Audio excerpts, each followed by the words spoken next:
Transcription number 63 at the rate 80 word per minute. Start. You have rightly stated that the principle of this bill has been unanimously accepted by the House and most of the relevant points have been made out and that no time of the House should be taken by repeating the same points again and again. One of the points on which I want to lay stress and which is being disputed again and again by the treasury benches is the question of cottage industries. Though you pointed out to them yesterday that there is provision in this bill to take into consideration the cottage industries also, and the honorable the deputy minister realized it again. There was a point raised by Mr. Sidhwa today, and the honorable speaker who was in the chair at the time said that the scope of the bill is confined only to the consideration of protection to industries as against foreign industries, give protection to the indigenous industries as against imported goods, and the question of cottage industry does not come in here. The Honorable Deputy Minister detailed this. Unless protection is given to indigenous industries, we shall not be able to develop industrially. I wholeheartedly support this proposition. I am not against it. When I speak of cottage industries, I don't for a moment think that our country should not be developed on the same lines as the other countries in the world. I want that every villager should have the same amenities that we sitting in this house have. Every villager should have these furnitures, fittings, houses, and so on. The only thing is that the existing economy should not be disturbed and sacrificed before substitute arrangement is made. Before we give protection to any bigger industries, the first thing we should consider is that the materials which are at present being produced in our villages to meet the requirements of our villages and on which the economic life of the villagers rests are properly safeguarded.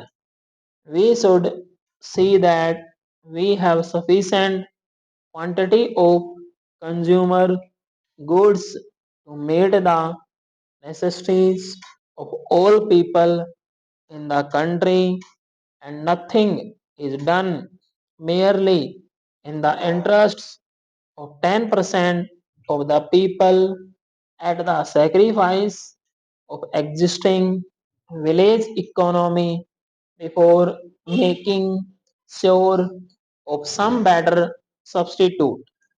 I find that at the present moment our attention is confined to the amenities and requirement of a portion of the population only. The other day, my honorable friend Mr. Krishna Machri, whom I regard as a great economist and who knows finance, etc., and looks to the interests of the country and gives very good advice, said that we do not want to go to medieval age and the luxury of yesterday is the necessity of today, and that few articles which we import today from many foreigner countries and the few industries which we are starting for recreation and amenities of the people should not be grudged. I agree with him. I don't grudge them, but looking to the condition as it is today and the circumstances under which we are placed and over which we have no control if we want to develop our country on the same basis as other countries have done industrially and otherwise we do not have at our command all the necessary materials and we simply cannot do it with the speed we want. We have to depend upon others. So, at least during the transitional period, it may be that the necessities of yesterday may have to be regarded as the luxuries of today and for some time have to take to austerity to be scarcely distributed. I welcomed this bill most heartily when I went through it, but when the Deputy Minister was speaking, he probably overlooked or gave scant attention to one point. I am referring to clause 12 in regard to the reference to the commission of matters arising out of protection. Of the things mentioned, there is the different sectors of the country's economy on which the commission may inquire and report.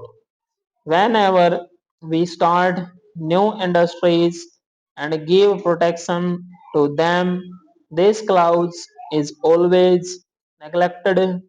It should not be merely that the central government may also refer, but they must refer to this as one of the conditions under clause 14. When the Fiscal Commission recommended that this tariff commission should take so many points into consideration, the different sectors of the country's economy must be one of the points that must be taken into consideration. The other day, there was a question about the acquisition of the Visakhapatnam shipping yard when we had to pay rupees 2 to 3 crores for acquiring it. One of the points we took into consideration was the unemployment 4,000 workers and for keeping them in employment we suffered a loss in view of the agitation that was carried on. We sacrifice the existing necessary supply of the villagers and throw them out of employment without making any arrangement for their substitute requirements and without providing them with alternative employment. Stop. Transcription number 64. Mr. Deputy Speaker, sir, may I, with your permission, intervene and say a few words in regard to the various matters that have been discussed. My colleague, the Finance Minister, who is in charge of this particular budget, will no doubt deal with the specific matters that have been discussed. My colleague, the finance minister, who is in charge of this particular budget, will no doubt deal with the specific matters that have been raised in the course of this debate.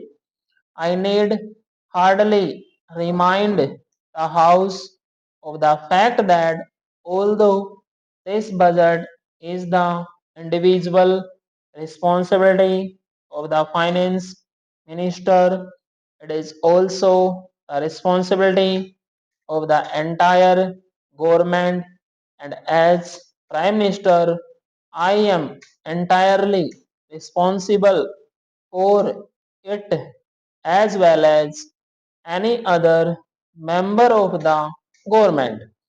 This budget was placed before the House after the usual consideration by the government, and the latter is completely committed to it.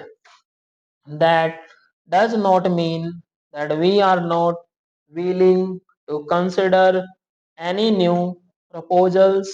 We certainly are, so long as the basic structure of the budget is not affected. My friend, the Honorable Professor Shah pointed out various difficulties in the way of a debate here and in the way of consideration of the budget proposals. He pointed out how little could be done in the allotted time.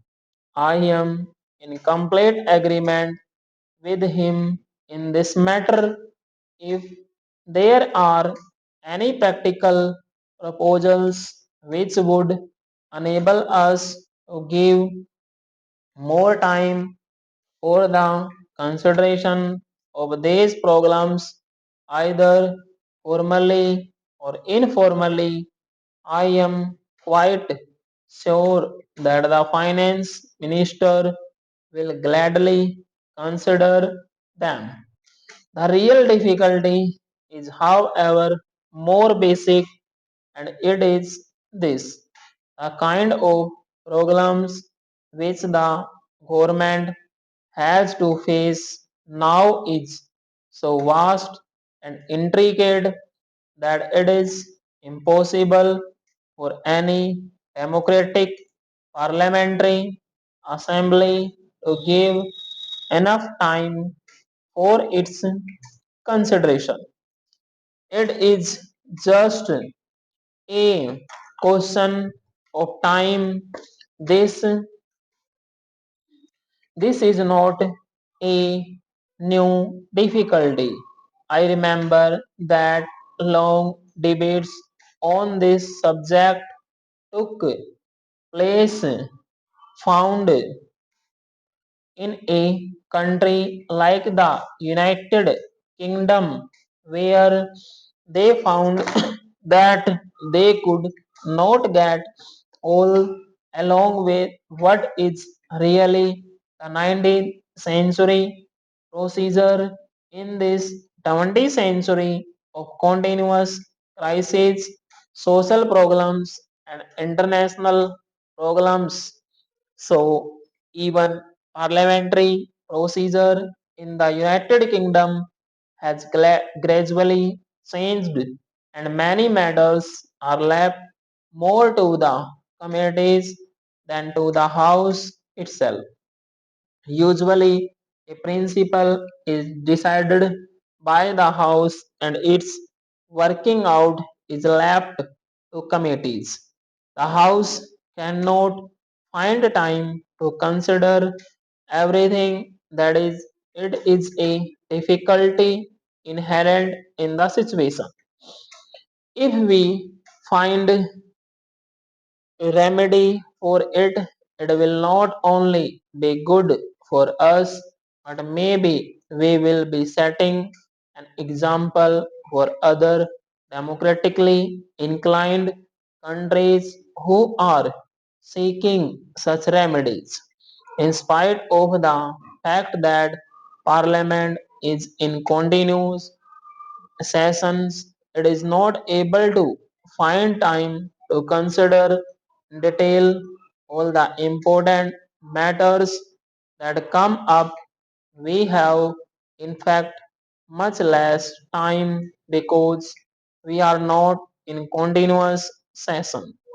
I suppose our sessions will inevitably become longer and longer so as to enable us to deal with more and more problems and have more and more discussions.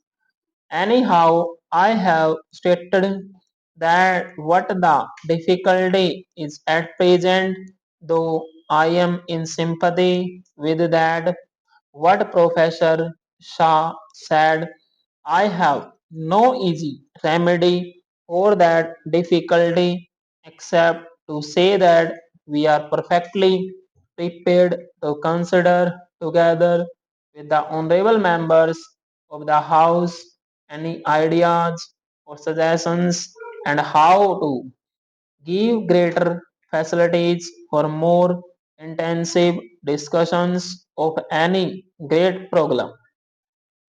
As Honorable Member referred to the budget speech as being directly or indirectly a survey of all manner of programs, domestic, international, economic, foreign, etc.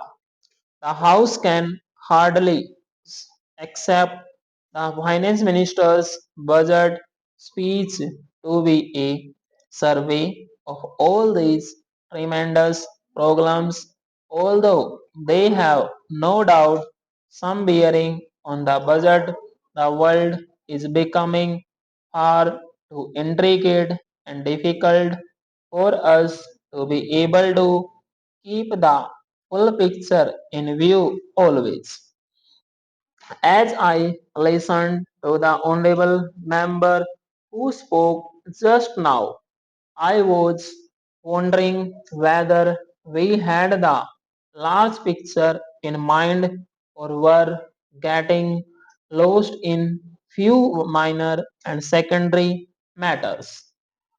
For instance, having referred to the government's extravagance, the honorable member went on to say certain things in regard to our bringing forward a bill for giving a person to our bringing forward a bill for giving a pension to the president that signified to me an approach which I would call 100% wrong.